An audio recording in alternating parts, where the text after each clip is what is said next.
Well, Lebanon may be on the brink of a social and economic collapse. Meanwhile, an explosion shakes one of the largest ports in the world. Ramy Inocencio is in Hong Kong following these stories and other international headlines today. Ramy, good morning. Anne-Marie, and good evening from Hong Kong. That's right. First to the Middle East, where a ball of fire has lit up the night sky over Dubai's Jebel Ali port. Now, this port here is the biggest one in the region and one of the largest, one of the 10 largest, rather, in the world. Now, that explosion occurred inside a container on a ship docked in that port. The blast shook buildings and could be felt at least 10 miles away. Firefighters have finally extinguished the flames, though. No initial injuries or deaths were reported, and an investigation is now underway into the cause there. Over in Lebanon, an explosion of a different kind, a social and economic one, is just quote-unquote days away. That's what the country's acting prime minister says, because politicians have failed to agree on a new government for the past 10 months. Since then, the Lebanese pound has lost 90% of its value. 3 out of 4 households don't even have enough food to eat, and the country's been hit by power outages that have lasted, get this, up to 22 hours a day.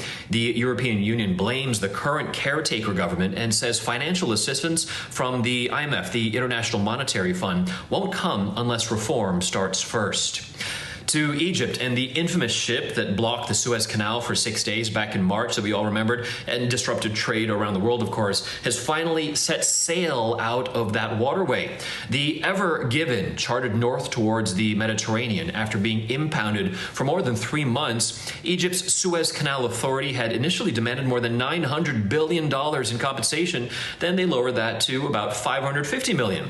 But the final terms have not been disclosed. The canal operator said the accident, though, has pushed plans faster to widen that channel.